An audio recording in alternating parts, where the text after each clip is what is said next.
habitacional, porque acho que você foi citado aqui várias questões justamente ambientais e percebidas na cidade, que eu acho que o ciclista percebe também de um lugar bastante arriscado, né? Uma provocação para o Renato, uma curiosidade em relação ao processo da execução e implementação da lei. Olha que interessante. Faz quanto tempo nós não falamos em planejar cidades? Tá vendo? Nós estamos partindo do princípio que agora a lei que está aqui para nos ajudar a solucionar problemas que nós estamos percebendo agora, né?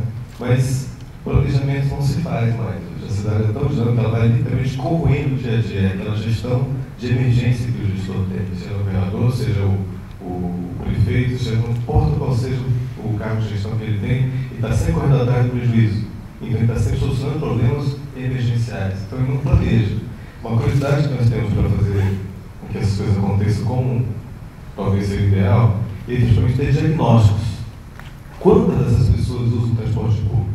Quantas são essas pessoas que deslocam do ponto A para o ponto B? Qual é o tipo de necessidade de deslocamento que ele tem por unidade de tempo, por período de 12, 24 horas? Nós não temos isso. Então, como nós não temos diagnóstico, não sabemos o que fazer. Então, é por isso que nós estamos sempre correndo, literalmente, atrás da própria causa. Nós temos um problema, criamos uma solução que é um plano, uma nova lei, um novo procedimento, um novo comportamento, uma nova forma de punição, e vamos sempre ficar correndo atrás. Eu participo de um trabalho de muito tempo, que é a história de criar, fomentar as agendas 21 locais.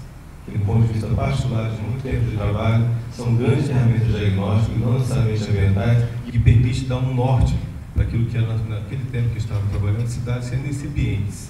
Eu imagino, quando a gente trabalhou fazendo o que foi a Agenda 21 de Altamira, no Pará, e eu estou falando disso 98 para 99, tá? E o que se tornou a cidade de Altamira, no Pará, hoje, com a Belo Monte lá na testa da cidade, tá? Em que nós não tínhamos, na época, nada de planejamento, tá? Mas surgiu um dinheirinho lá do PPG-7, vindo da Rio 92, e era focado em fazer editais para financiar municípios que queriam fazer algo de planejamento. O máximo que conseguiu-se fazer com o projeto desse município de 270 milhões foi criar, que era especificamente a demanda que foi apresentada, a Secretaria Municipal do Ambiente de Altamira. E naquele tempo, agora estou falando já em 2004, levou um tempão até que isso desse certo. Aí hoje eu fui visitar Altamira um tempinho atrás. A Secretaria Municipal do Ambiente foi feita, está funcionando, as pessoas estão contratadas por concurso, estão na diretoria de licenciamento, está lá apoiando os impactos da Belo Monte. Então, para ver que naquele tempo, lá atrás, quando foi planejado com a Agenda 21 local de Altamira, a necessidade de fazer um órgão de gerenciamento e licenciamento ambiental, no futuro funcionou. Então, o que não falta necessariamente é planejar as cidades. As cidades são tão dinâmicas que não nos permitem mais que a gente pare e fique o tempo inteiro fazendo retrabalho, né? E nós podemos fazer isso muitas vezes usando a expectativa de aprendizado de outras cidades. O que nós estamos vivendo na nossa cidade hoje, que a gente tanto gosta, que faz a gente estar aqui nesse dia de noite, não estar em casa com sua família, sai do trabalho, vem para cá. O que nós queremos? Algo de melhor para ela. Então, com certeza, nós temos que interferir nos processos, temos que agir. E esse agir é um pouco estar aqui num debate desse, assim, até a gente pensa em que nível de qualificação nós temos para tentar nortear as pessoas que estão nos ouvindo. Eu questiono isso cada dia, nós reunimos dessa maneira. Porque muitas vezes o aprendizado está do lado de lá, tá certo? As pessoas que mais sofrem, que mais usufruem daquele mau estado de saúde dado pelo serviço de mobilidade ou qualquer tipo de serviço público que ela está necessitada, ela não está nesses embates aqui. Ela não senta nessas cadeiras, ela não tem acesso a essas discussões. Então nós somos que meio delegados por obrigação a trabalhar por elas, mesmo que nós não tenhamos, às vezes, a concepção disso. Então, o planejamento ele foi deixado também para trás, e nós temos sempre que fazer planos, leis e legislações para fazer um pouquinho com que as coisas aconteçam. Mas na visão daquilo que é a cidade estrangulada, chegando no seu nível mais alto de impossibilidade de deslocamento, vejo sim a alternativa não motorizada, e com certeza o deslocamento a pé é o mais antigo, mais nobre, tá? E mais usada a forma de deslocamento, né? Não é uma qualquer, é simplesmente a mais antiga e mais vibrante forma de deslocamento. Mas é uma coisa interessante associada ao uso da cidade. Quando se fala em planejamento, que inexistente. E se fala em compartilhamento, a gente questiona a história hoje. O que compartilhar? Compartilhar com o quê? Né? Se eu estou absolutamente estrangulado no trânsito, eu vou compartilhar com a fumaça do ônibus do lado, rosnando, né? Meu cangote. Vou compartilhar a cidade com o contexto de um mau transporte. Vou ficar lá encalacrado. O Marcelo Donato sempre cita isso, que ele foi na viagem de trem, de ônibus, de Valparaíso para cá, e conta lá, que ficou apertado, não conseguia se mexer, e se soltasse as mãos, ainda assim estava tudo bem. Não ia cair. Então, de qualquer maneira, como resolve essas coisas em relação ao contexto da cidade que nós queremos, da cidade que temos? E aí, com certeza, o não motorizado, bicicleta é uma das grandes soluções. E aí, no contexto mais recente, eu faço uma provocação. De todo o nosso povo que está nessa sala aqui, quem de nós está apto a fazer algum tipo de comportamento que enseje a alteração do que nós temos hoje? Sabe? Estar nas discussões é uma coisa, mudar comportamento é difícil. Sabe? Mudar comportamento pressupõe muita campanha de educação, muita vontade e muita interação e abnegação para fazer. Com certeza absoluta, Ronaldo. Acho que na hora que você chama, né, atenção para a necessidade de um planejamento que integre, né, e a gente acabou de ouvir o Renato falando, né, algumas questões que demonstram que não tem essa integração do ponto de vista das políticas, né, principalmente quando a gente está pensando em uma questão que não é só mobilidade, mas é a sustentabilidade, a qualidade de vida nas cidades, né, o quanto a urgência de uma articulação entre as políticas nacionais se faz, né?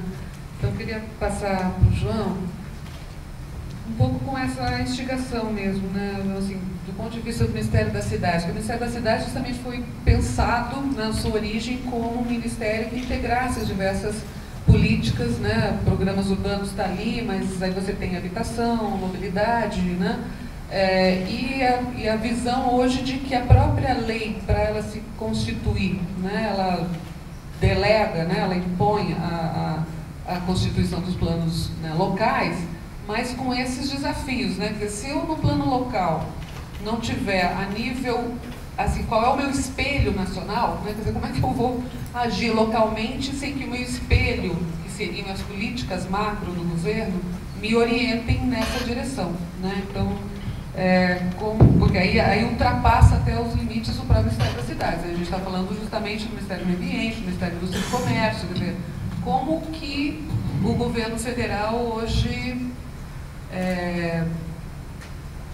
dá respostas, né, à necessidade real da articulação das políticas federais, se quisermos mesmo ter planos locais de mobilidade que ultrapassem os problemas que a gente vive hoje.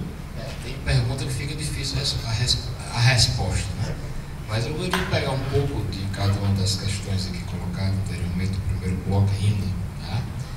Professora, quando a senhora coloca que chega em Paris e está acontecendo isso, aquilo, outro, é importante lembrar que o cidadão parisiense só paga no máximo 50% do custo da tarifa.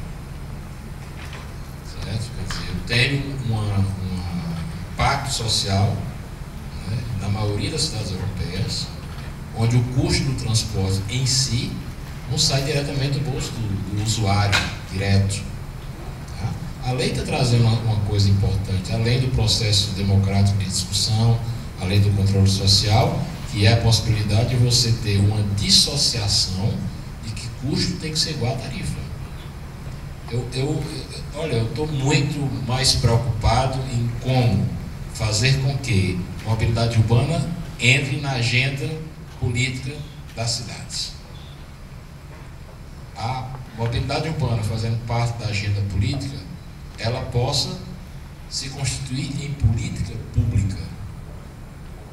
A política pública, ela ser implementada, ela requer o que o Ronaldo está dizendo. Eu tenho que ter, né, a pactuação, eu tenho que ter planejamento, eu tenho que ter informação, eu tenho que ter um conjunto de elementos que me permita, né, não vou dizer resolver, mas minorar os problemas hoje, mas olhar para o futuro, que é o que o Moreto colocou. Quer dizer, que cidade eu quero, quer dizer, que Brasília agora completou 50 anos, foi isso há pouco tempo.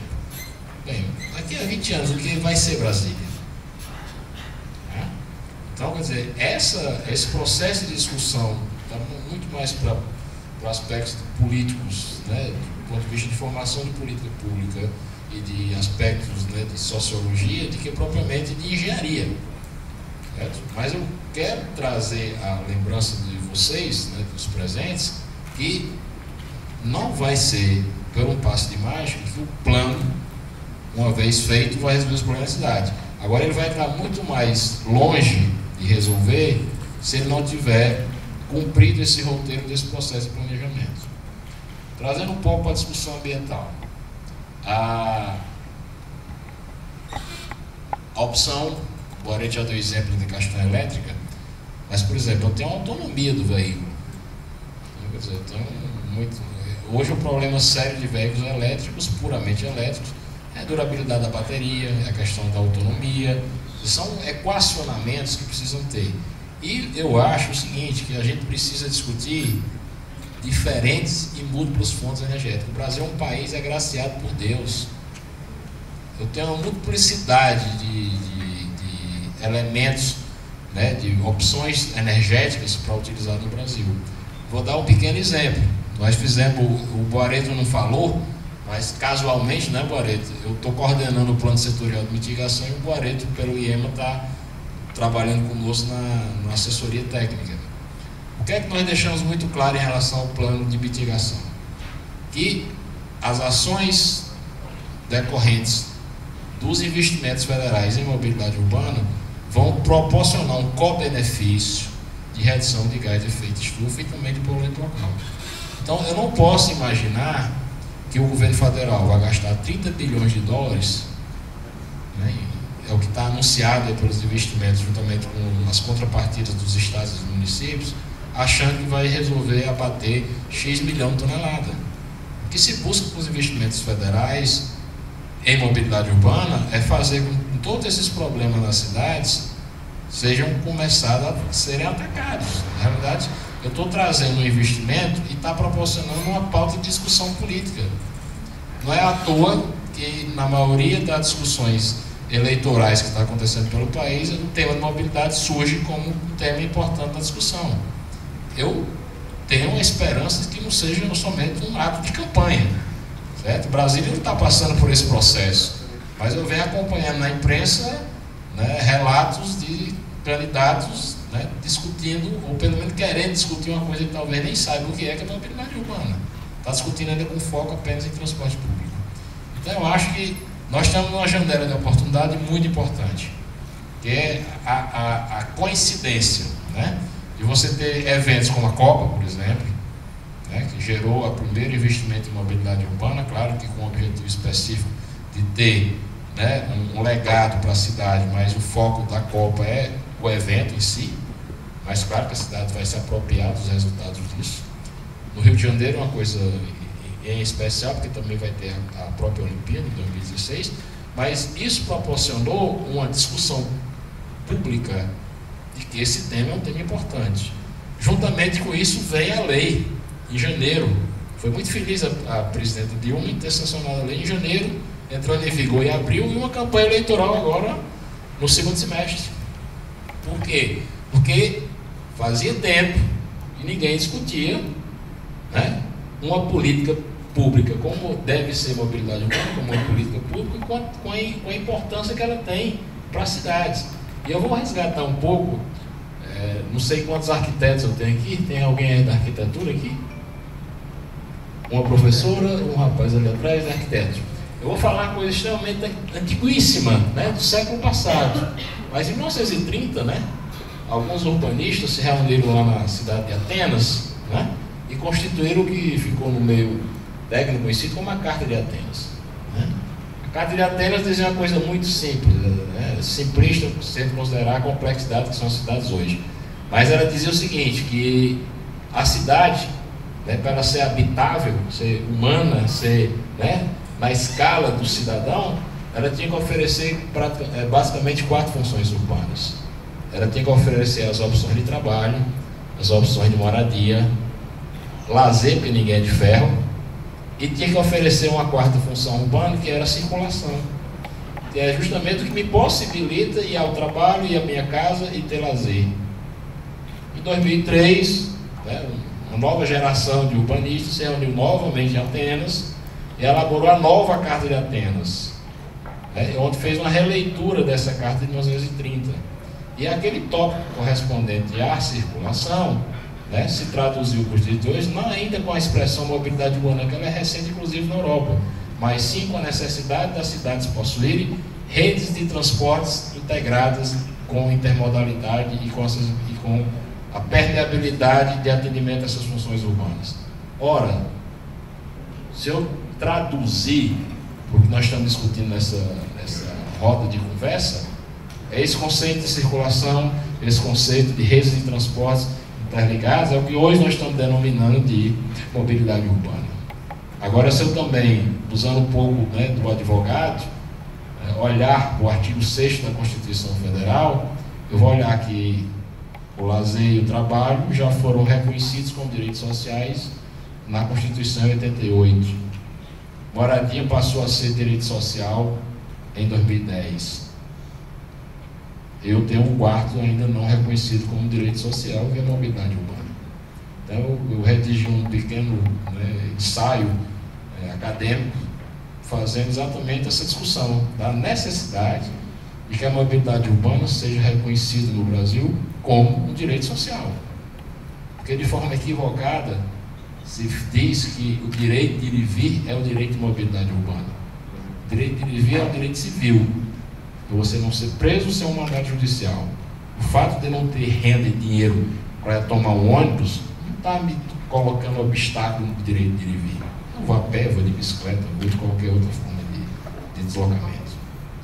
Então, quer dizer, essa construção política de um direito, que muitas vezes as pessoas colocam direito à mobilidade urbana, isso ainda não é um direito.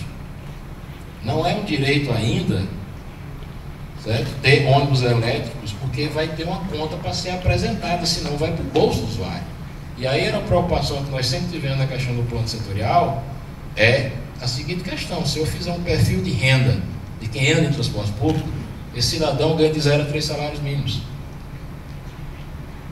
E aí eu vou usar ônibus elétricos, com energia elétrica, ou vou usar etanol, um ônibus que aumenta 60% do custo variável. O ônibus é mais caro, mas é pouco, é só 20%. Se eu for usar ônibus híbrido, elétrico, diesel, vai para 50%, em torno de 50% aumento de custo. Isso, no modelo que nós temos de financiamento de tarifa, vai para o bolso do cidadão. Esse cidadão ganha de 0 a 3 salários mínimos. Então, as opções de sociedade, por isso que eu volto ao ponto inicial da conversa, que é a pactuação. Nós temos que encontrar um mecanismo de financiamento pela coletividade, de que esse direito à mobilidade urbana efetivamente seja um direito usufruído por todos, para que o cidadão que usa paletó e o cidadão que vai canteiro de obra possa se utilizar do mesmo sistema de transporte, que a diferença de renda não seja um elemento de segregação, como foi colocado aqui no início da primeira colocação. Pode pedir a parte? Como é que... Só para completar uma fala dele? Acho que pode. Olha como a lógica é perversa. De repente você direciona esforços ambientais para o transporte público, que vão encarecer o transporte público, excluir pessoas, diminuir a atratividade do transporte público, com o discurso ambiental. Então nós vamos dar um sinal exatamente o contrário daquilo que nós queremos, que é aumentar a participação do transporte público não motorizado no conjunto de deslocamento da população. Então por isso que é importante, acho que é isso que ele traz, como é que você trabalha essas questões, tendo claro quem é que vai pagar a conta, inclusive. E você tem que eliminar a barreira de gerar exclusão social numa medida como essa que é de política energética, na sua plana. Então, eu sei que eu já estou usando muita palavra, mas eu vou fechar o raciocínio fazendo a ligação com o plano setorial de mitigação que surgiu como curiosidade aqui, necessidade de conhecimento, embora tenha sido feita uma consulta pública agora durante um mês, o plano foi colocado na internet. Realizando algumas conferências presenciais em algumas cidades do Brasil, não em todas, só foi em 5 cidades, foi uma caráter regional, mas o fato é que o entendimento do governo federal, e principalmente nós, Ministério das Cidades, que colocamos isso como ponto focal, dizer para os outros ministérios afeitos ao tema, principalmente do MMA, que para nós, Ministério das Cidades, a questão ambiental entra como um co-benefício. O foco dos investimentos é a melhoria das condições de deslocamento, de acessibilidade e da mobilidade da população. Bem, eu tenho dois desafios que têm que ser construídos no Brasil dentro da discussão de mobilidade urbana e dentro da discussão de mudança de clima, que é a possibilidade que o Boreto já citou, que é a mudança de matriz modal, ou seja, fazer com que eu tenha um aumento na participação de viagens por modos de transportes, tanto públicos como não motorizados, claro que dentro da razoabilidade.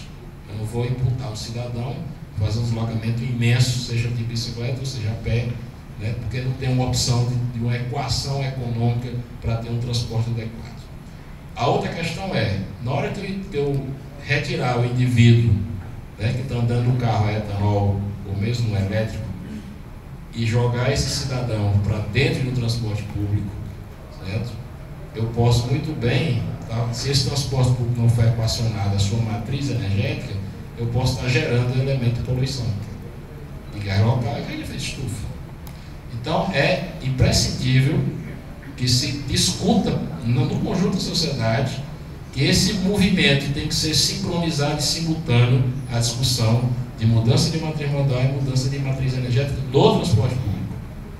E essa discussão está posta no plano setorial. Eu não tenho a resposta, mas ainda não tendo a resposta, porque nós estamos trazendo um fato novo que necessita uma ação de governança interministerial do governo federal. Isso está posto, a Casa Civil tem consciência dessa necessidade, mas eu preciso construir uma agenda de governança com o MME, porque a política de combustível está lá no Ministério de Minas e Energia, com a Petrobras. Eu preciso discutir com o Ministério de Desenvolvimento de Indústria e Comércio, porque eu preciso dar uma sinalização clara para a indústria automobilística que, no caso do transporte público, eu vou ter um determinado tipo de foco. Inovação tecnológica, discutir com o MCTI, eu discutir com o Ministério da Saúde os ganhos que eu vou ter ambientais do ponto de vista de saúde pública. Quer dizer, tem ações que extrapolam a governança do Ministério das Cidades. Agora, o importante é que nós, na elaboração do plano, pontuamos isso, para que essa agenda seja construída. Agora, vocês têm que lembrar uma coisa também. A legislação que trata da Política Nacional de Mudança do Clima está colocando uma previsão, uma estimativa, uma meta proposta de redução por um ponto discreto em 2020. Só que a cada 2 anos ela vai ser revista essa meta.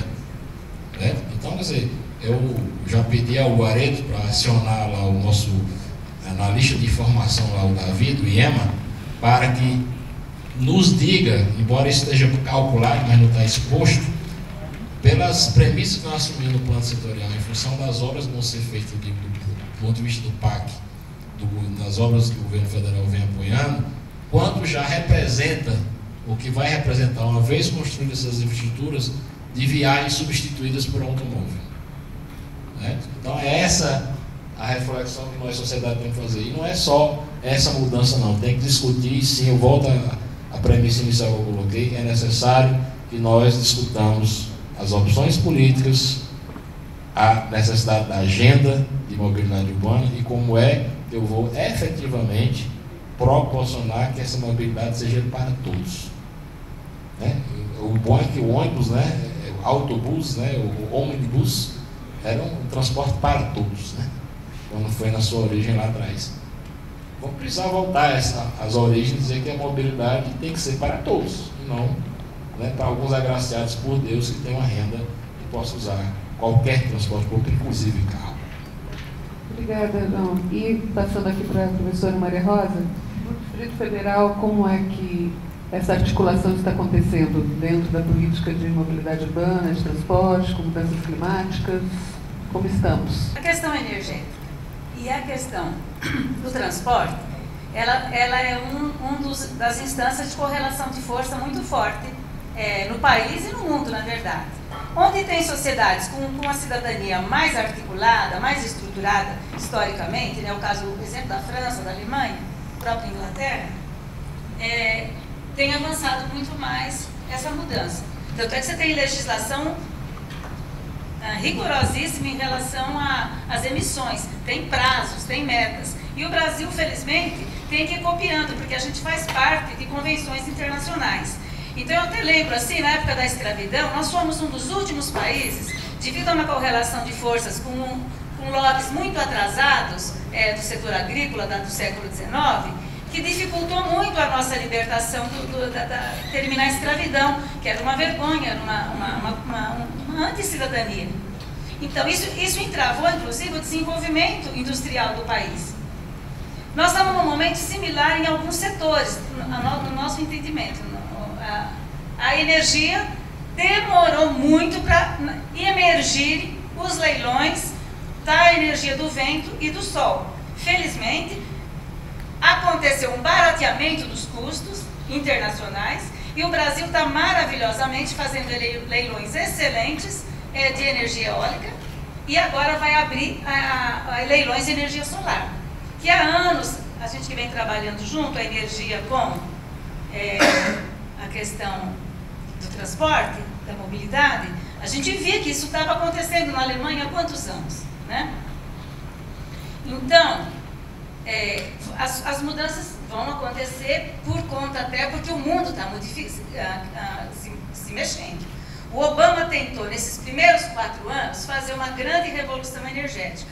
Porque não é que não precise do petróleo, não é que não precise do etanol, é uma transição. Inclusive o petróleo, seguramente, vai ser muito utilizado, agregando muito mais valor na petroquímica e não ficar sendo queimado como combustível.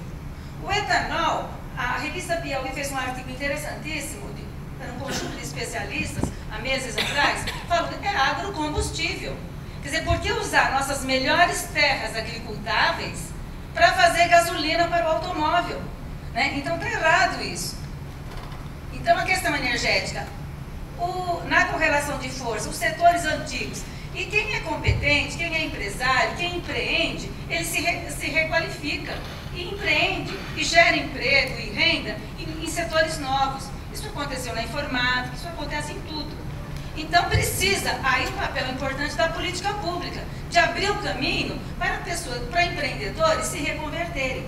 É triste aqui na situação do Distrito Federal, a gente vê nossos empresários de ônibus, sabe? São pessoas que eu não sei como dormem de noite, porque todo mundo fica chateado com o modelo dos nossos ônibus. Tanto o que usa, como o que não usa, porque quem não usa fica indignado de ver a maldade, né? Do que acontece com o povo. Agora, o Barreto fala, poxa, vai encarecer a passagem se você vier fazer a transição para mitigação e usar veículos menos poluentes.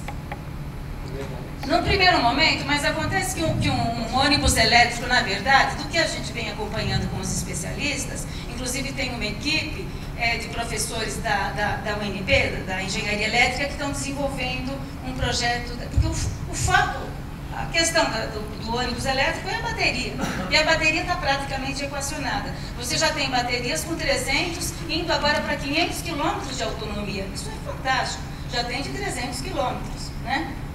E você, a Inglaterra chegou experimentalmente em algumas cidades a estimular que você compre placa solar, coloque na sua residência com financiamento e você alimente a bateria do teu automóvel à noite, né? Os ônibus nas garagens também têm placas solares ou eólica. Então, quer dizer, a humanidade vai descobrindo os caminhos. Eu acho que o ponto são os princípios. Qual é o princípio? É a questão simplesinha da ética. O que eu não quero que doa em mim, não quero que doa no outro. Porque nós somos todos da mesma família. Então, o que acontece? Não é justo.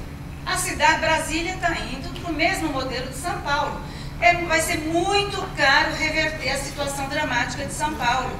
A BBC fez uma reportagem essa semana mostrando que São Paulo está travada.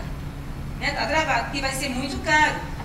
Tinha já um projeto, nós comentamos no debate outro dia, do Saturnino Braga, nos anos 40, de aproveitar os rios que podem fazer um anel hidroviário de transporte que teria ajudado muito a circulação já em certa parte. O que é que o Prestes Maia venceu a visão ambientalista do Saturnino, na época, e cobriu com cimento, com asfalto, os rios de São Paulo. Só ficou o Tietê, que virou canal de esgoto. Até tem um poema famoso do Mário de Andrade, falando que se espelhava a tristeza que ele via no rio, era um momento, falava, a minha tristeza hoje, porque seria um rio que podia ser lindo. Então é isso. Tem possibilidade. Nós, infelizmente, não temos rios aqui, mas podemos até ter um transporte aquaviário no lado, de repente, circular, que a França já... Olha, a França, não é para falar, mas você está vendo os países europeus, tem uma política pública de também utilizar os rios, porque eles estão buscando todos os modais possíveis para poder ajudar a questão da mitigação das emissões. E o rio é um transporte super limpo. Então, Paris, vocês podem olhar, o projeto se chama Vogueau, de vogar na água, e já tem 12 estações no Sena, 12 estações de metrô, chama metrô Bateau. Está integrado no cartão, aí vem o ponto crucial do transporte público.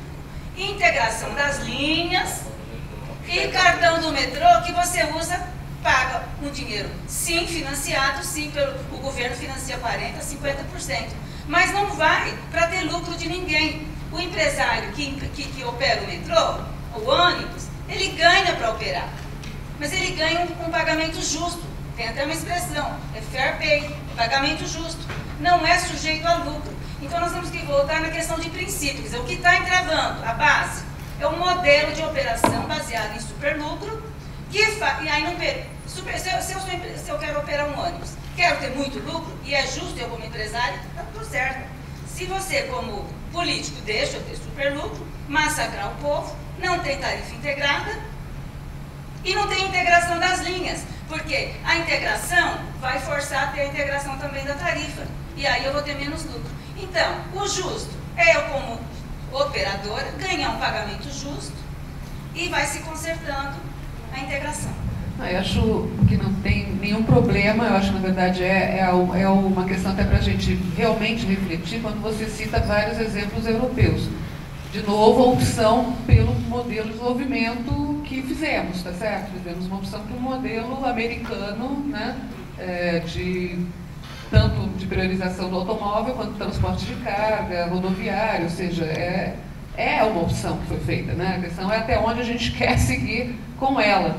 E, bom, como arquiteto urbanista também, não podia deixar de dizer que acho que a questão da Carta de Atenas, né, acho que a questão é o princípio da fragmentação da cidade. Esse é o grande problema, né? Quer dizer, não é nem a questão de que estamos ou não colocando, né? Não, então, mas não me dizer, a cidade está dividida em 4 funções, tem que ser atendida. Tá, eles não estavam dizendo como. É que, na verdade, aí o modelo modernista, né, norte-americano impôs um processo real de fragmentação da cidade, que a gente continua vivendo quando faz opções pela própria urbanização constante da cidade, né? Isso, revolução industrial, muda daí. E o hoje, né? Você continua tendo um processo de expulsão do centro da cidade, dos catadores, dos moradores de rua, né? A própria Brasília vem um pouco colocando nisso, quer dizer, aqueles todos que trabalharam têm que morar fora do plano piloto, né? Vai ser a Candangolândia, a Ceilândia, a cidade satélites, né? Ou seja, funcionalmente fragmenta do ponto de vista socioeconômico, né? Bom, então agora a gente vai entrar numa outra parte, antes do terceiro bloco aqui. Quer dizer, o terceiro bloco a gente espera, né, de fato, né, fazer aqui um processo mais participativo com todos vocês que estão aqui conosco, né, ávidos por falar. Então, a proposta, né, é a gente começar a exercitar aqui um pouquinho da nossa mobilidade, né? Então, a gente vai fazer um processo de um cochicho aqui por uns 10 minutos. Então, o convite é para que aqueles que estão até mais separados se unam. Eu fiz aqui uma conta, a gente pode fazer uns 5 grupos de umas 8 pessoas ou tal, porque a grande questão é a seguinte, né? Então, estamos aqui juntos com o coletivo do Dia Mundial Sem Carro, né, que é um movimento que está acontecendo em várias cidades, em vários países. Então, dia 22, o convite é, de fato, não utilizarmos o deslocamento por automóvel, né, e é um movimento que vem crescendo, né, paulatinamente, principalmente no Brasil. Então, o coletivo do Dia Mundial Sem Carro, né, este ano tem uma série de atividades que estão acontecendo, uma é esta, outras eu vou falar antes de terminados. Mas a grande pergunta que fica é, bom, como que a gente pode então pensar, já que estamos num processo, né, em construirmos desde já algo que no ano que vem, 2013, na semana então do Dia Mundial Sem Carro, a gente chega aqui para uma roda de conversa um pouco mais avançada do ponto de vista das conquistas, né? Que a gente possa até ter mais referências nas cidades brasileiras e, por que não, na própria Brasília, né? Da nossa Brasília também trazer já algumas, né? Vamos colocar dezenas aí, né? De referências de que é possível, sim, você ter mobilidade urbana e indo na direção de serem políticas que trabalhem uma cidade mais inclusiva, né, com planejamento que vá ao encontro da democracia e da sustentabilidade. Então, inclusive, até me pediram aqui para uma atitude muito, né, interessante do próprio coletivo do Dia Mundial Sem Carro foi estabelecer essa multa cidadã, né? Então, um convite para que cada cidadão tenha lá seu talãozinho de multa cidadã, um lembrete para mudar de atitude, onde você pode estar andando por aí, passeando por aí, encontrando um carro que está ou estacionado em uma vaga reservada a pessoas com deficiência ou mobilidade reduzida e ele não tem essa necessidade, ou estacionar em frente a uma rampa de acesso, ou estacionar sobre o passeio, ou outras atitudes que você vai perceber e você, como cidadão, pode deixar ali, gentilmente, no para-brisa, um convite, né, que aquele motorista tenha mais consciência da próxima vez que estacionar seu carro, né? Da próxima vez, faça diferente, faça uma cidade melhor para a gente, né? Do Coletivo Mundial Sem Carro do Distrito Federal. Então, iniciativas como essas demonstram o seguinte: uma das questões é a política pública do ponto de vista macro, nacional, e que nós já percebemos aqui que também tem uma caminhada aí para que de fato seja integrada, né? Que a gente possa não só ter os modais, mas principalmente as políticas que vão orientar o Brasil, né, nas próximas décadas a ser ou não uma referência de cidades sustentáveis, cidades melhores para se viver. Política macro, né? Mas tem também a política do Distrito Federal, né?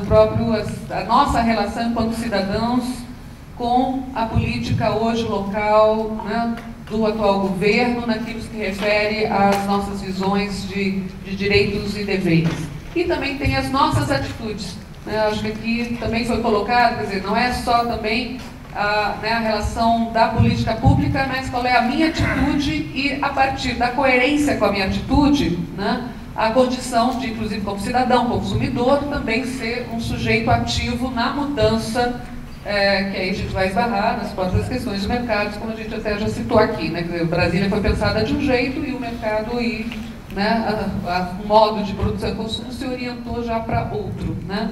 Então, nosso convite é, em primeiro lugar, vamos ficar em pé. Vamos lá, né, gente? Fica aqui, né?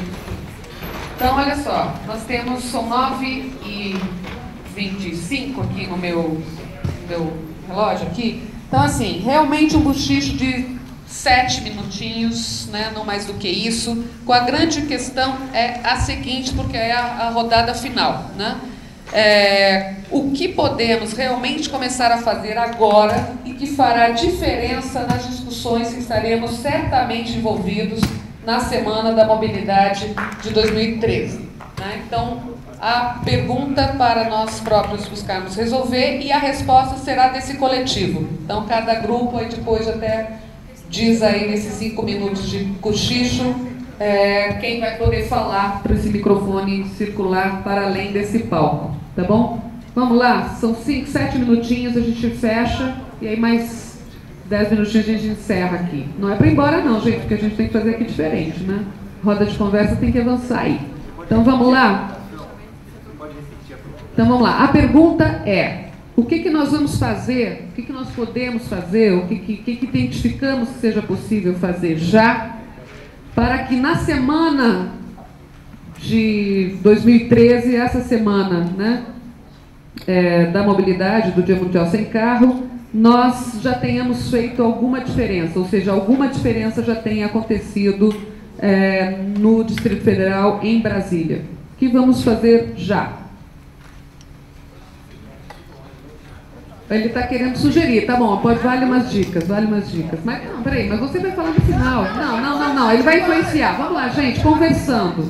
Vou contar o tempo, tá valendo. Os grupos aí de 6, 7, 8 pessoas.